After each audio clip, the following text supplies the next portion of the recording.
Alright, my friends, got another video here of an example of the method here. And let me just get into it and I'll kind of make some comments. I got some things on my mind, I want to get them out, but let's go through an example here. This is the range of time and space here. So we have an astronaut doing a spacewalk. This is the range of time and space. Okay. I'm blind, completely blind. I have no idea what it could be. It's just a random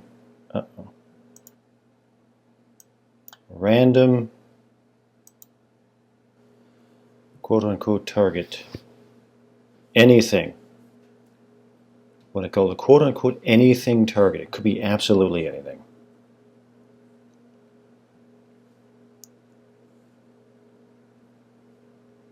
A little something there, but I don't know what it is. Pattern completed as clouds, but that's more conceptual than it was anything else. There was no dimensional sensation about it. I'm getting in there. I want my proprioceptors right here.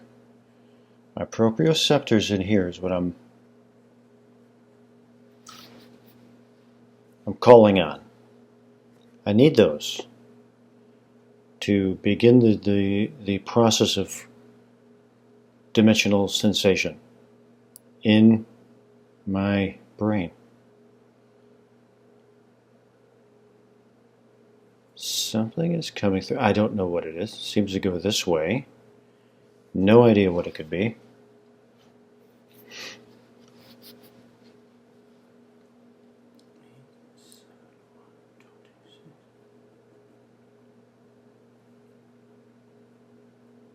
Go back here again. I want my proprioceptors in my limbs to strengthen the neural circuitry in my brain. Meaning this, that I make the decision I'm going to remote view. There is a blind quote-unquote target available. I'm completely blind to it. I make the decision that I'm going to remote view it according to my model, my theory of how remote viewing might possibly work. It is at that point that the selector mechanism in my brain, I theorize in the medulla oblongata, is able to select this range of time and space that exists inside of what I theorize as a gravitational wave. State of gravitational radiation, this historical range of time and space. The process begins. When I produce the ideogram, I'm touching it because I want my proprioceptors that are in my limbs. I'm going over this with my fingers because I want my proprioceptors to strengthen the circuitry in my brain where this range of time and space is going through those microtubules in the pyramidal neurons in my brain. I want to strengthen that. I want to strengthen it as much as I can. I don't want it to fade away. If I don't do that, theoretically, it could just fade away. It doesn't have the strength in the neurons to get to the point of conscious awareness. So I needed to get to a point of conscious awareness.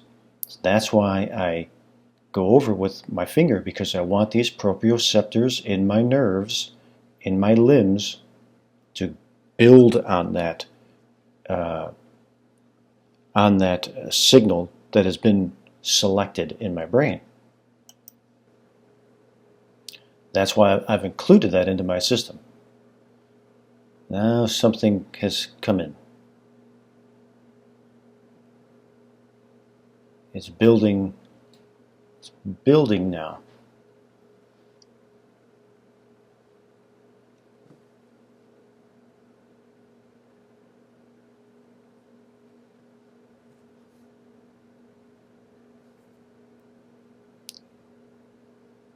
building now.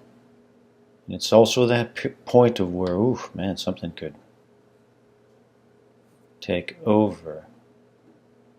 Like here, I gotta put these down because I'm getting images in my mind, all kinds of images and all kinds of stuff. It could be an airplane, it could be a ship, it could be a rocket, it could be a satellite.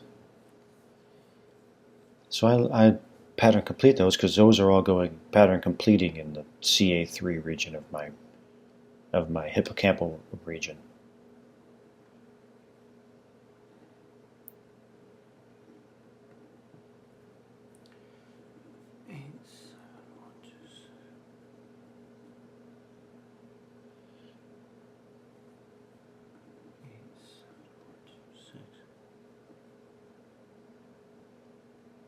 Yeah, coming through. Got to be very careful. I have to stay within this quote-unquote structure or within the discipline of what I'm actually trying to do. I need more confirmation. And I'm relying on my ideograph. I'm relying on my proprioceptors to produce that confirmation for me.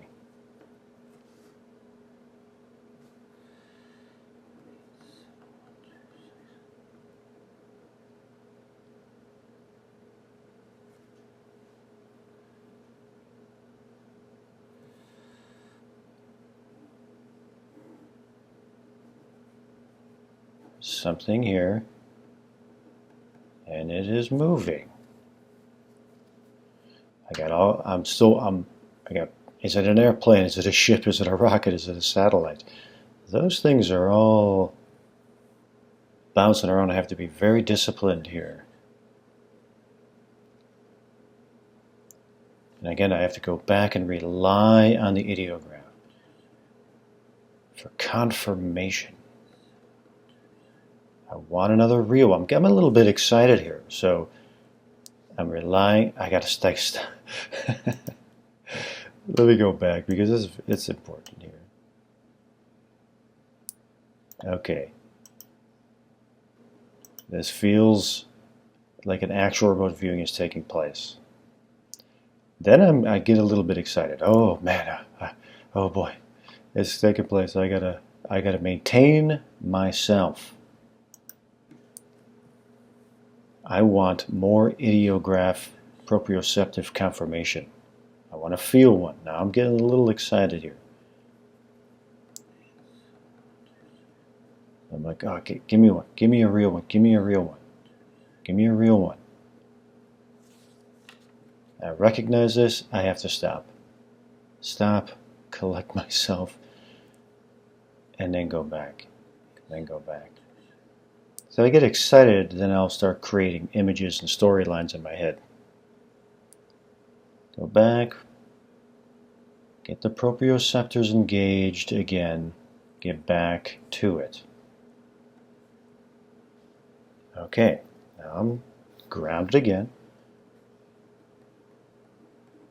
Something in the clouds, a little bit higher than the clouds, I would imagine, but close. Something in the clouds means it's high up and it's moving.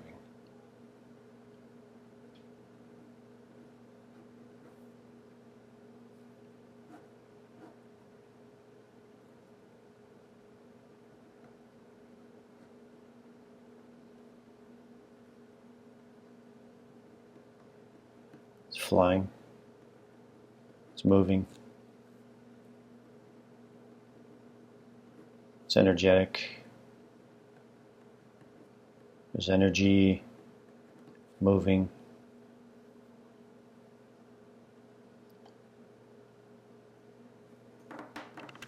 And that's it. I'm done. And it's true. All of those things are true here. So I get the feedback. Oh, look at that. An actual remote viewing took place. But what's important here is, for me, is I'm continuing to refine a process here. Is mostly what I go back and look at is this point right here, where this is the discipline right here. I'm getting a little enthusiastic here. Getting enthusiastic. Oh, my computer's not working. And I notice it. I stop and I take a break. Recollect myself. Get back to what I'm actually doing. What am I doing? What am I supposed to be doing? Let me get back to that. And I do.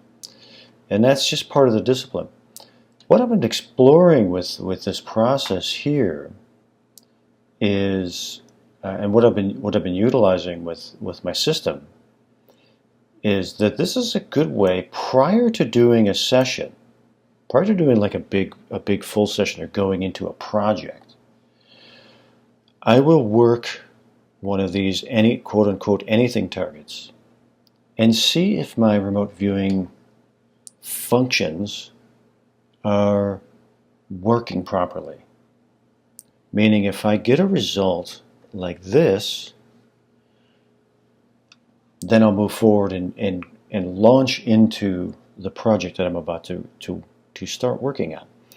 If the result is not good, then I won't. Remote viewing, I'm not in the remote viewing space. Remote viewing does not appear to be taking place. It's not a good time to do it. I'll wait. Maybe I'll wait 20 minutes. Maybe I'll wait an hour or 2 hours or maybe the next day. Figure it out.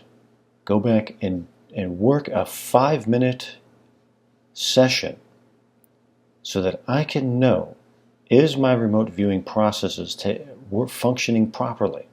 And if they are, I can move forward.